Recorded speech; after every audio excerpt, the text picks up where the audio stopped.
Hey there YouTube, my name's Nolan and this is Game Chat. Today's Game Chat is all about what I started forming these videos for, which is to showcase games that I've just gone out and recently purchased. And it's usually just a mishmash of games that I bought rather cheaply, or things I might have gone out, something really rare that I might have picked up. And I just want to showcase for you guys just to, if you enjoy this type of thing, this is what I've bought in a recent trip.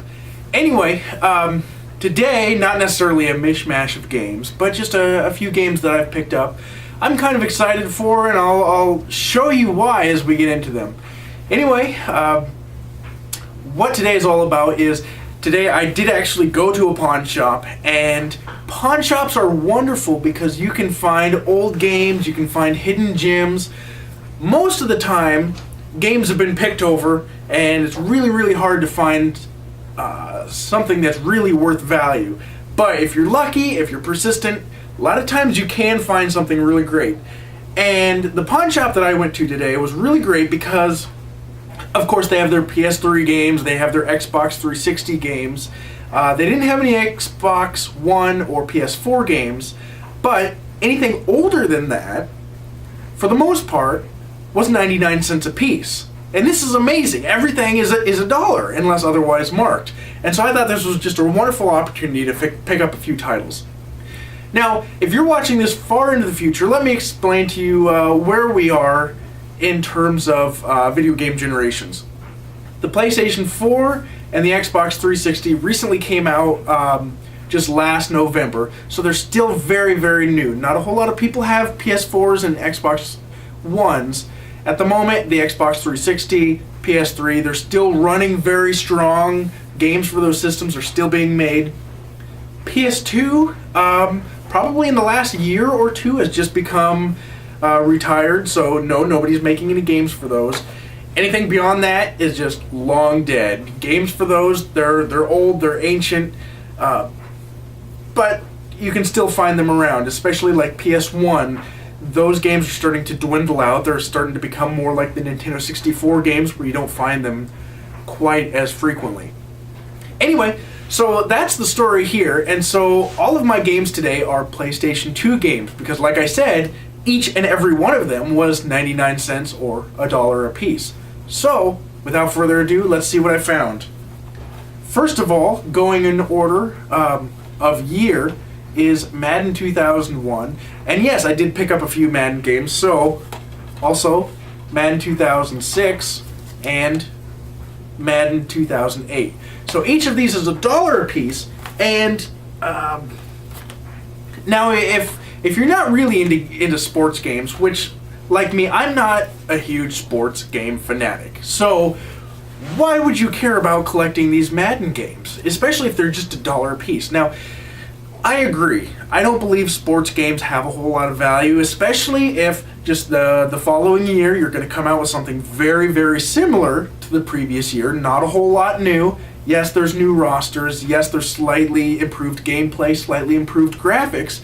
So why would you want to collect them? Because people usually play them for a year, if even that long, and then they'll trade it into a game store for a very small amount of credit and buy the latest release of the game. Well, here's why. Is because I realized I could get these games for very cheap, and as I am a collector, I love collecting things. I love seeing things side by side. I love seeing a collection get completed.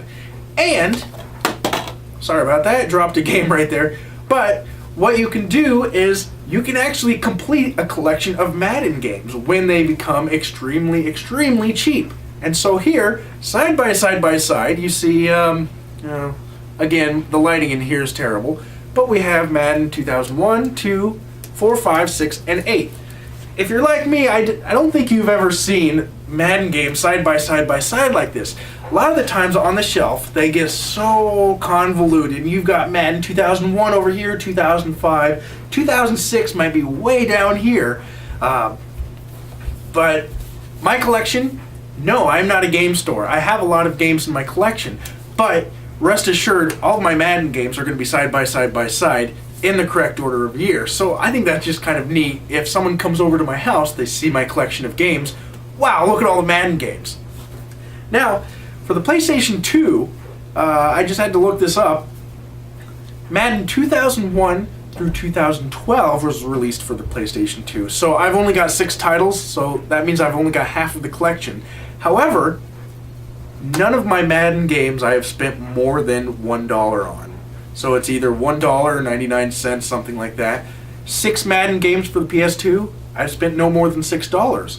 And as a matter of fact, at the pawn shop that I went to today, their policy on games is if you buy 3 or more games, you will get 25% off. So that is amazing. I ended up buying 4 games, so that's 99 cents or $1 a piece. $4, 25% of that is $1. So I got 4 games for $3 plus tax. Now you may see, okay, Madden 2001, 2006, 2008. Well, where's your 4th game? Not a Madden game. I'm actually kind of excited for this next game. And this is Baldur's Gate Dark Alliance. What can I say about this? It actually has Forgotten Realms up at the top, and I believe, I'm not an expert on this, I believe this is actually a Dungeons and Dragons game. And yes, it actually plays like a Dungeons and Dragons game because Dark Alliance is a dungeon crawler. It's a lot of fun. I've actually only played through the introductory level, so today is the very first time I played it. And wouldn't you know, it's very cliche to start off with. Yes, you start off in a tavern, you talk to the busty bartender, and she tells you that she has a rat problem down in the cellar. So, yes, your first mission is to go down into the cellar and take care of her rat problem. But then you go on from there, you level up your character, you pick up and improve your weapons, you pick up potions, mana potions, things like that. And it's a top-down dungeon crawler, similar to the Diablo games. So this is a lot of fun. You get to level up your character, and similar to other games, I'm not sure which ones. I shouldn't throw out really broad statements like that, but similar to some games, I guess I should say, you can pick which stats that you want to upgrade. So for instance, I leveled up 1, and so I upgraded my health. Okay. So other things you can upgrade are your attack, the rate at which you heal. So there's a lot of customization in there. However, one thing I found out about this Dark Alliance game is the character customization from the get-go is not very in-depth. In fact, there were only 3 characters that I could pick. One was human archer, a dwarven fighter, or an elven sorceress. So it's male human archer, male dwarf fighter, and female elf sorceress. Not very exciting. It's definitely not one of the Elder Scrolls games in terms of gameplay. But if you like dungeon crawlers, if you like RPGs, this is a great game. And I had to look this up on rarityguide.com. One of my favorite sites. I've mentioned it before. I'll mention it again in the future. I love rarityguide.com because I love to go out and see how much games in my collection are worth. Baldur's Gate Dark Alliance has a rarity percent of about 60-65%, and that is for the regular version, not the greatest hits. For the PlayStation 2, take a look at the top, take a look at the band on the top. If it's black, such as this is, again, I apologize for the lighting in here. So, black band where it says PlayStation 2 at the top, then it's the regular copy. If it's greatest hits, it'll be a dark red, maroon color up at the top. I could get an example, but I'm not going to get up and run off camera. Another time, perhaps. Anyway, the greatest hits version, those always sold brand new for $19.99. So if you find a greatest hits version of something now, it'll be worth less because worthless. It'll be worth less than the non-greatest hits or the black label copy. Anyway, Baldur's Gate Dark Alliance, the black label copy has a rarity of, like I said, of about 65 out of 100. And for a complete in-box copy, which this has has the disc, has the instruction manual, has the paper insert. Goes for about $18, and that's actually pretty good for a game that I got for 99 cents. Actually, 25% off that, so 75 cents. Really, really great. What else can I say about this? This actually has about twice the value of the greatest hits copy. So, if I remember correctly, the greatest hits copy, complete in box, is worth about $8-9, and for a loose copy of the greatest hits version is about $4, and a loose copy of the non-greatest hits version, which this is about $7. So, complete in box, like I said, again, about $18. Great find, since I only got it for 75 cents. Anyway, that's my collection of pawn shop steals. If you go out and find some other steals of your own from a pawn shop, I'd love to see what they are. Send me a video response.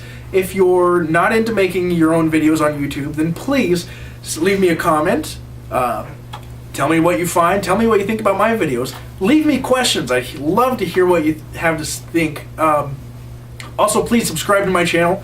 And remember, Game Chat videos, I upload them every Sunday. So, if you check in on a Sunday morning, Sunday afternoon, you have nothing else to do, please come check out my videos each week. Again, my name is Nolan. This is Game Chat. Thanks for watching.